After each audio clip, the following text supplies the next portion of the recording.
I'm not dependent on punch power, you know. You know, it takes a lot more than that to be a great fighter. A lot more than that to be a great fighter. So there's various ways I'll win. But I got the fighter spirit, and that's how I'll go in there and break him down with my spirit.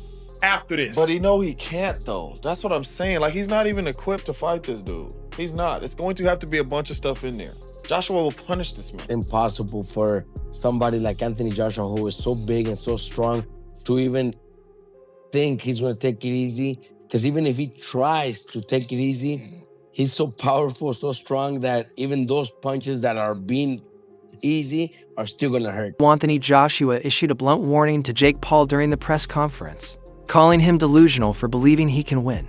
Joshua made it clear that he is accepting the fight primarily for its financial upside, treating it as a business move rather than a competitive threat. He stressed that once they step inside the ring, the difference in class will be obvious, as he remains the far superior boxer in every aspect.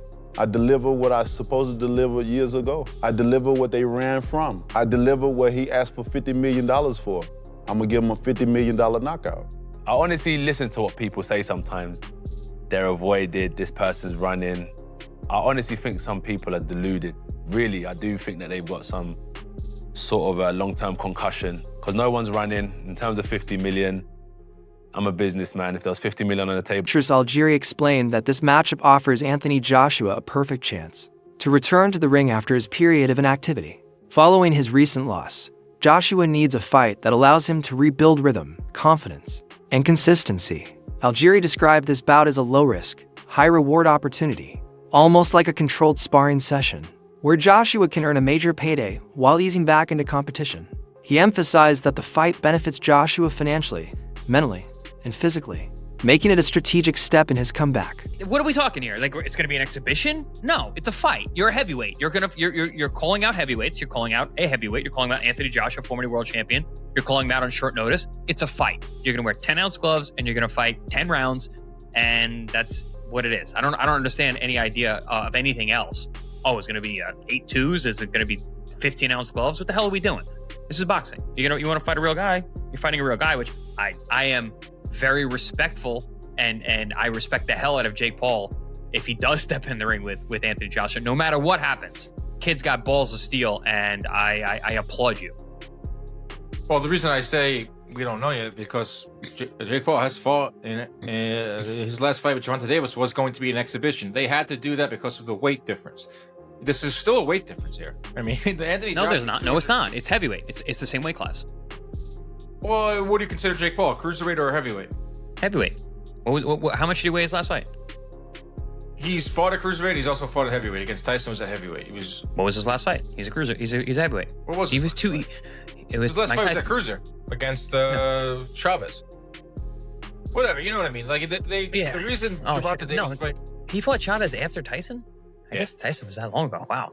That was a year ago. This week, I was looking at my Instagram memories. I was in Dallas, Texas, getting ready for me pooping my pants on Netflix. That was a year ago. Exhibition. These are questions that are asked. These are questions that are. Eddie Hearn said Anthony Joshua is definitely interested in a fight with Jake Paul, but they must move carefully due to Jake's unpredictable habits. He pointed out that Paul often finalizes opponents only to cancel or delay at the last minute, which complicates preparation and planning. Because of this, Joshua's team is staying flexible, training with the expectation that sudden changes may occur. Hearn acknowledged that if Paul is genuinely serious this time, the fight represents one of the biggest paydays of Joshua's career. However, the promoter stressed the need to balance excitement with caution, ensuring Joshua stays focused while avoiding unnecessary disruptions. Hearn concluded that managing Paul's unpredictability is essential to protect Joshua's career, while maximizing the financial and strategic benefits of the fight. Jake Paul news seemed to come to a surprise for many. How close are we to making that fight, Eddie? Not that close. I mean, there are conversations. There's a lot of hurdles to overcome. But if he's serious about the fight, and if it can get made, there's a very good chance we'll do it. Is it on Netflix, and what did DAZN have to say of the fact that it made one of the hurdles to overcome? But we were going to have an 8-round run out in December.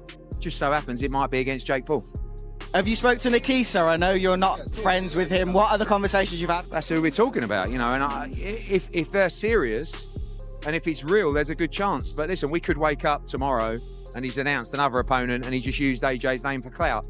Listen, I have to respect him if he takes the fight, but who knows?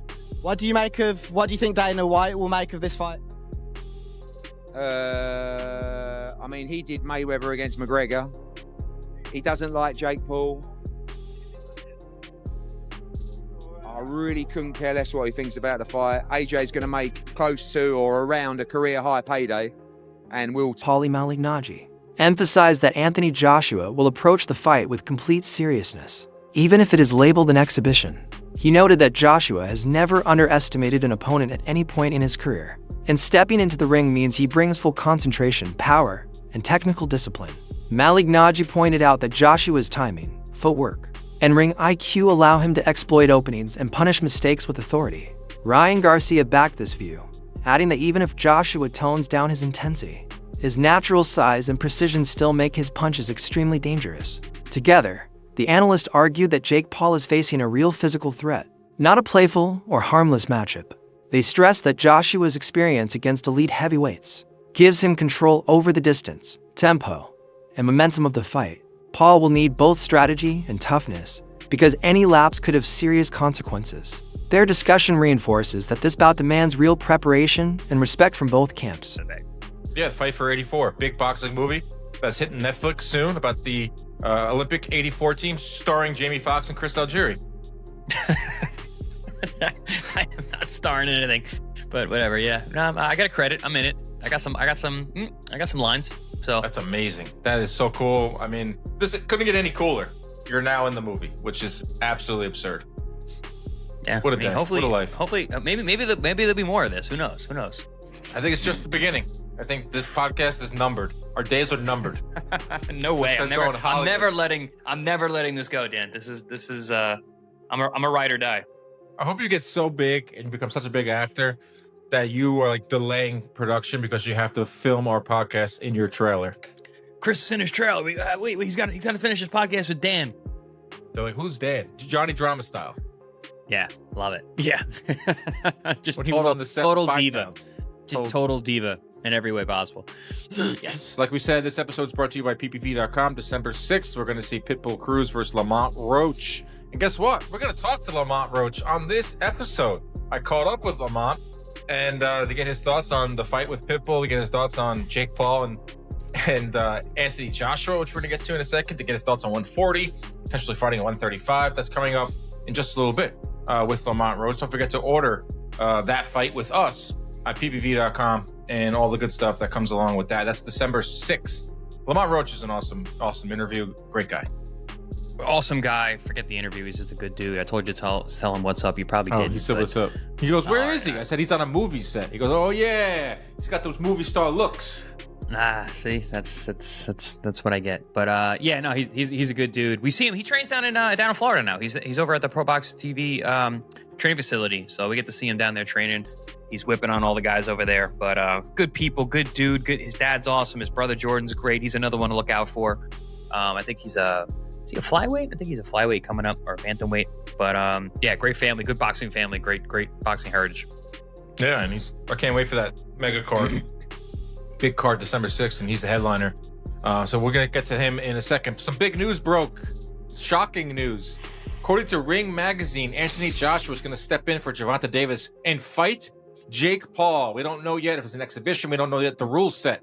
We don't know the date.